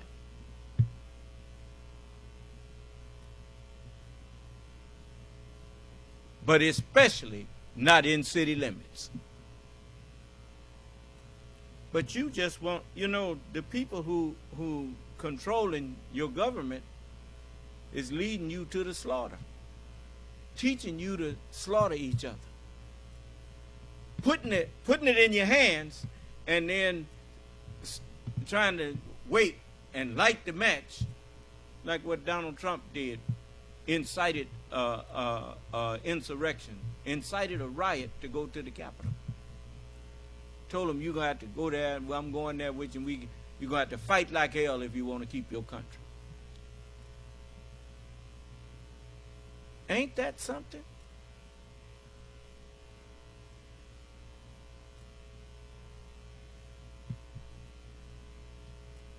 I didn't know inciting people to riot wasn't a crime. They used to say that was a crime.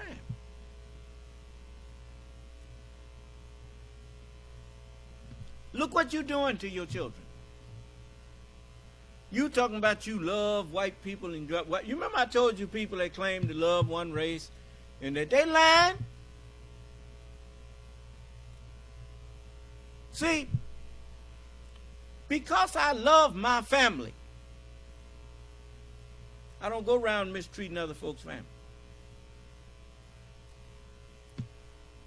Look, I know what 2 and 2 equal. Look, man, if you go around being low down to people, you know what happens to your family members and people who are your kinfolk? Ain't that old low down so-and-so son? Don't you come in here. That's the next thing. The poor child don't know what the problem is. With your dad and your mama, that's the problem. They done made enemies for you, and you don't even have the slightest clue as to why people hate you. Because most people, they can't distinguish.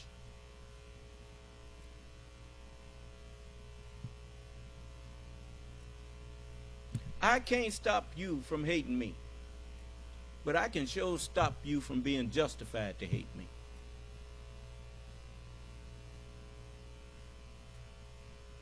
I ain't did nothing to you but tried to help you. And all I got for it was cursed at, talked about, and whenever you got the chance, you mistreat me.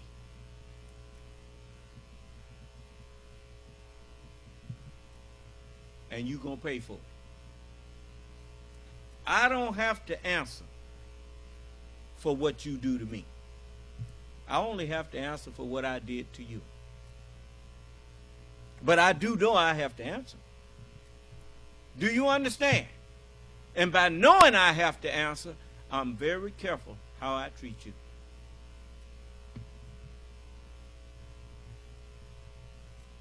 You should have been careful how you treated me.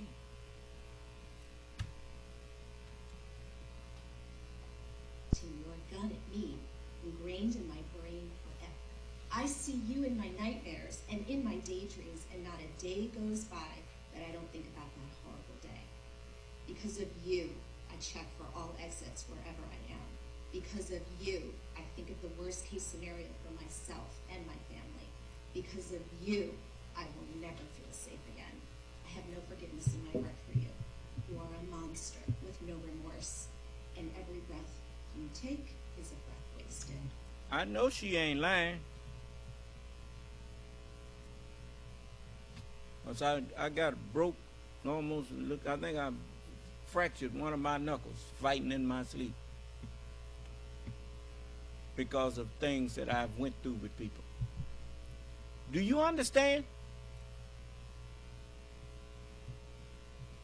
I'm not saying every night I had them kind of dreams, but I done woke myself up, even fell out the bed fight. Woke up walking in my sleep. Just, stuff that happens to you, it affects you.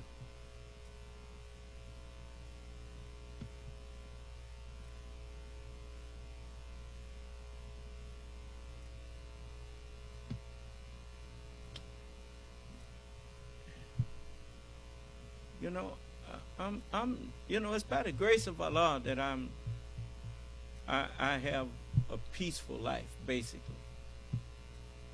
But I still suffer things when I'm asleep. That, my my unconscious mind dregs up sometimes.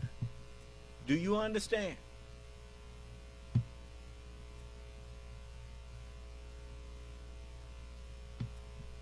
All of you who take so much pleasure in inflicting pain on other people, you're going to get all that back. You watch what I tell you. You're going to pay for that. All right? The father of a teacher who died in the shooting spoke to Cruz and said that he hopes he dies a painful death in prison. My hope, my prayer for my birthday present is to get word that you are dead, that the justice system is done in jail, that the prisoners that you and inmates that you have to associate with executed the judgment that this court can't. And I hope that it's the most painful judgment ever. Cruz was found guilty of all 34 charges. He was sentenced to life in prison without the possibility of parole. Count 1 of the indictment, the murder in the first degree of Luke Hoyer. Does Florida have the death penalty?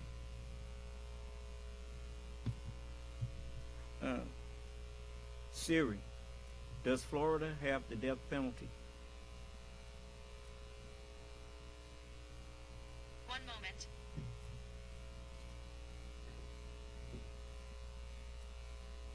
I found this on the web. Capital punishment in Florida. Capital punishment is a legal penalty in the U.S. state of Florida.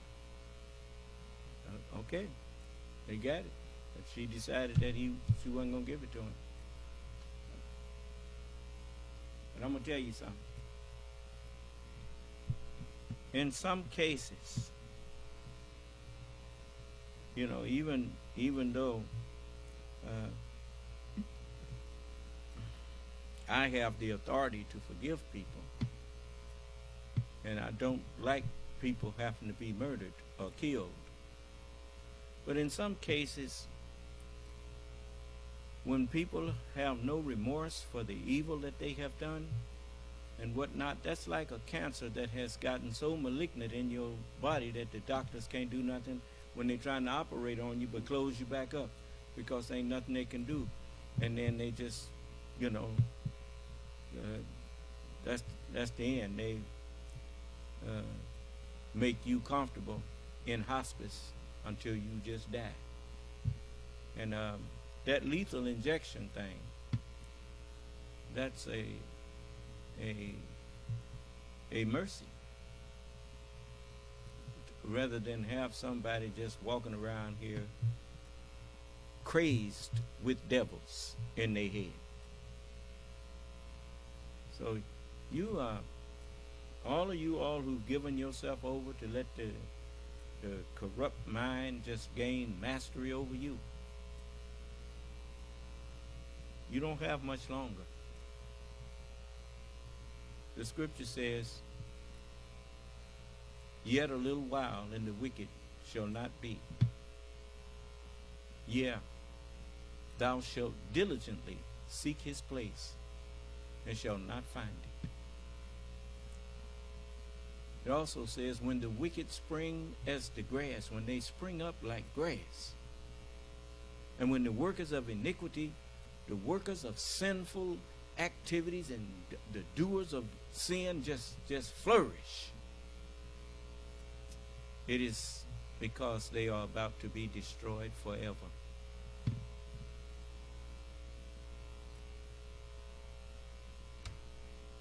The court imposes a sentence of life in prison without the possibility of parole. Count 34 for the attempted murder in the first degree of Kyle Lamont. The court imposes a life sentence with a minimum mandatory of life in prison under Florida's 1020 life statute. Again, I am ordering that all 34 counts of the indictment for each sentence is to run consecutive. That is, one after another. You are remanded to the custody of the Department of Corrections to complete the mandatory life sentences imposed by the court. The victims' families were outraged by the decision to spare Cruz from the death penalty. Today, the wrong verdict was given. We are beyond disappointed with the outcome today. I'm stunned. I'm devastated. Nicholas Cruz was sent to life in prison for mass murder. What happens when you're accused of killing a cop? Like in the case of 16-year-old Jonathan Belton, who was convicted of murdering a cop in Detroit. I'm going to tell all of you, you can get mad, but if you don't send some people up there to Congress that will make some laws that will take guns and all of the weapons out of the hands of people when they come into your cities, when they come into your schools and in your neighborhoods. If you don't remove the weapons, you are doomed. And you're gonna be crying all the way to the cemetery. And one day you'll be in the lead car.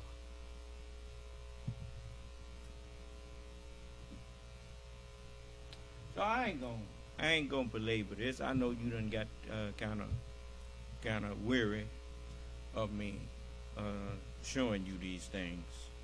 But while China is building dams and building hospitals and building up things and utilizing their manpower to be productive, you over here utilizing yours to kill each other.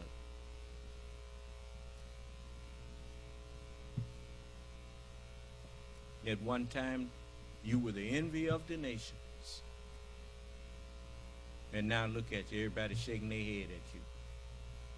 You got a man that's been charged with an 80-something felonies. Got him running for president. You got him on the ballot for president.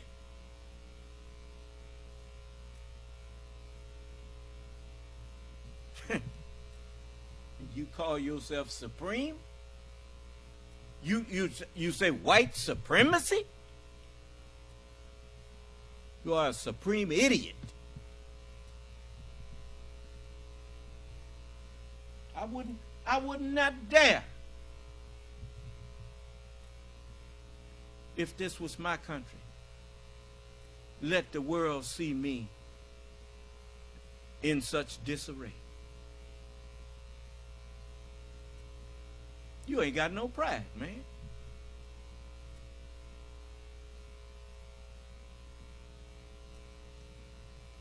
So, but there's hope, because there are some Caucasian people, they see that this thing done went too far and got out of order. And those are the ones that I'm counting on to do something about it. And I will help you in any way I can. But I can't do it for you any more than you can free my people for me. I know you can't free us. If it take you to free us, then we ain't really free. You did the right thing when you said you're free to go. You're free now to go for yourself.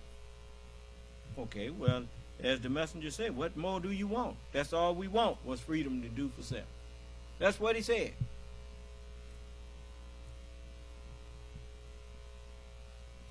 He said, I don't go along with us now charging the slave master with all the fault, because now he say you free. And we see today he's not hindering us, it's we hindering ourselves.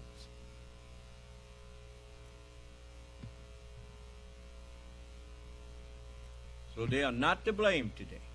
He said you are to blame.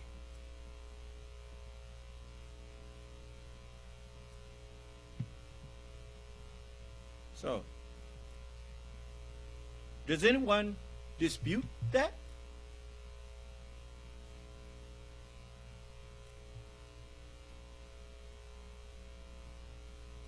He also said if the black man of America will respect himself and will get up and do for himself, his once slave master will come and respect him and will help him to do something for self.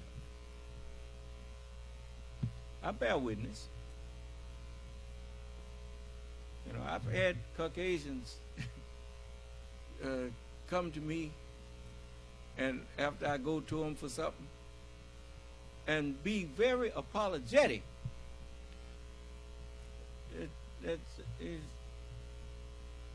Sometimes they say, Mr. Marvin, I'm so sorry. This is the best that I can get for you on this. And matter of fact, he called me Mister. Tells me a lot about him right there. You know, white people in Mississippi don't call black people Mister. Do you understand? So I understand that they are showing me respect.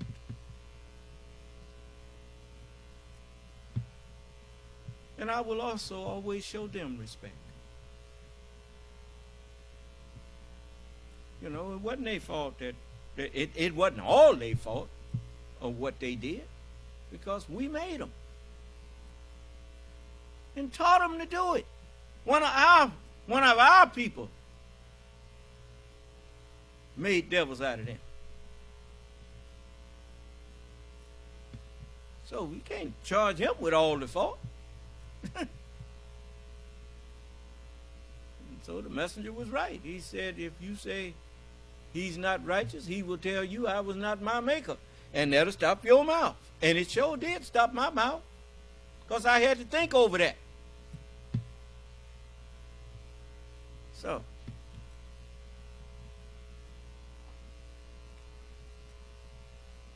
we could all stand a little introspection, if that's the right word, to look at ourselves, in other words. As the messenger said, first look at self before you charge others with something that may be your own fault. Huh? Yeah, that's true. So I say to my Muslim brothers who may be white people, I got this book here that I'm going to start reading from pretty soon. And I saw it advertised, and I asked one of my brothers to get it. And it's called The U.S. Constitution, a Reader, edited by the Hillsdale College Politics faculty. And I'm going to read it to you. Maybe I'll start on it next week or Sunday. And you know,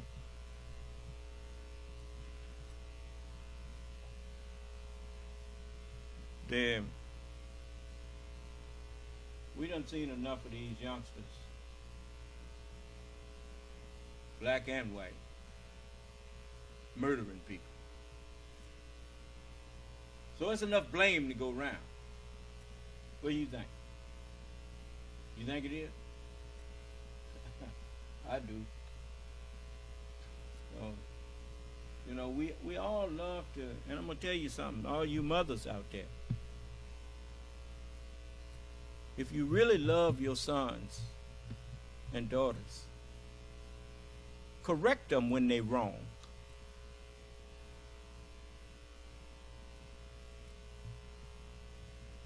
The scripture says, withhold not correction from the child. If thou beatest him with the rod, if you give him a beating, he ain't gonna die. thou shalt beat him with the rod, and shall deliver his soul from misunderstanding, which is hell.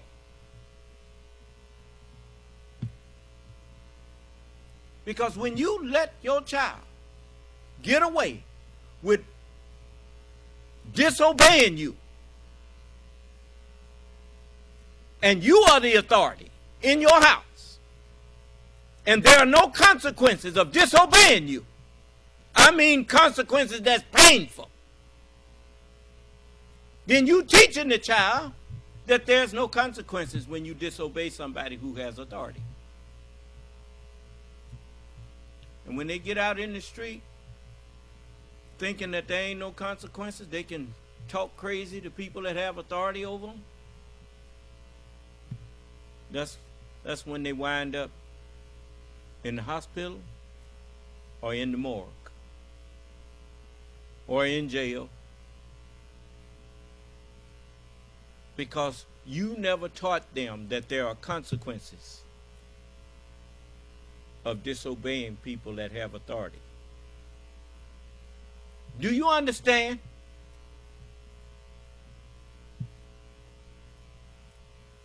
My daddy taught me that there's consequences. Every whipping I ever got from him started with the words, "Didn't I tell you?" I know. I never got a whipping that didn't start with the words, "Didn't I tell you?" And my mama, she would, her favorite was, "I done told you and told you and she had told me, but I ignored her until she called me in there, and I go in there thinking she finna just talk to me, and that extension card come out and she put something on. And if I jumped around too much, she said, "That's all right, I'm going to tell your daddy when he gets." And then I got on my knees. Please, don't tell him. And I took that whipping. And, and then sometimes she still told him, just to show me that her and him was on the same page. Do you understand? So I know you and you won't dare tell me that I was abused by my parents. My parents didn't abuse me. If anyone got abused, I abused them. Every time I disobeyed them, I was abusing them. Because they fed me, they clothed me, they sheltered me. And I never had a hungry day.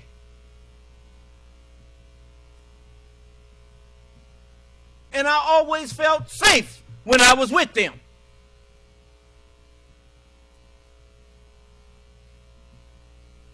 And many times I abused that trust and that safety that they put around me.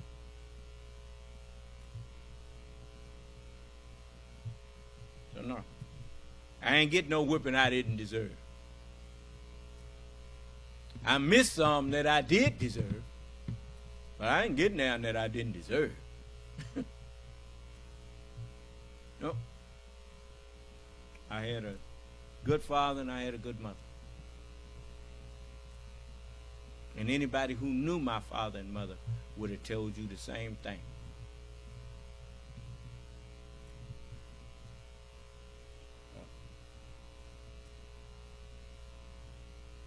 And when I say good there, I'm talking about relative to what I saw around. When I got out around other people and saw how other people's parents were, I realized I had a good father and a good mother. My daddy didn't drink, not in front of me. My mother didn't smoke, drink, or curse, or talk about people behind their back, or allow us to do it. And my daddy didn't either. Whatever my daddy had to say to you, he said it to your face. I used to wonder why people took that off of him. He'd be out there telling grown men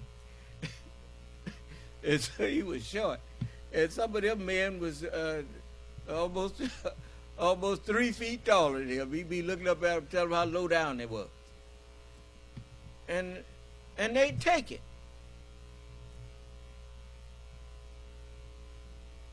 I didn't realize they took it because they knew he was telling the truth. I said, boy, somebody gonna knock that old man out. I said, but they didn't, because he was telling them the truth. And at the same time, it wasn't to make them or to front them off or to make them look bad. He was trying to help them. Many times I saw him go in his pocket and give them money. And you know, I know they obviously asked him for something. That's when he'd tell them about himself. But anyway, when he got through fussing at them, he'd give them what they asked him for. And, you know, that was, you know, he was, you know, I grew up to respect things about him that when I was a child, I disliked. But that's the way children are. You know, a child cannot understand an adult's mind. So, you got people voting for a man for president that ain't got sense enough to control his tongue. Well, that's rich. Anyway, ain't nobody saying nothing. We must not be on Truth Social tonight.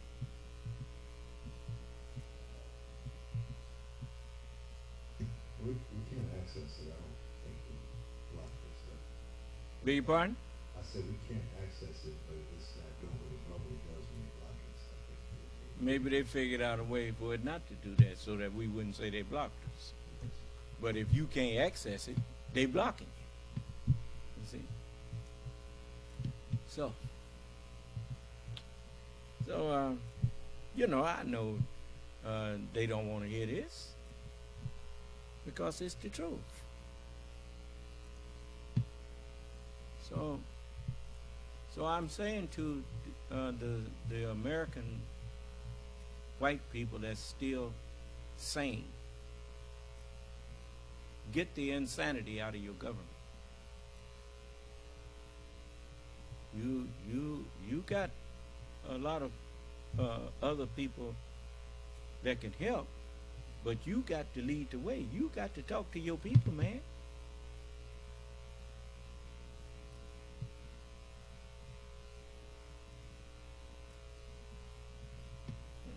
Okay. May Allah bless us, keep us safe, and in our right minds. May Allah's salam alaikum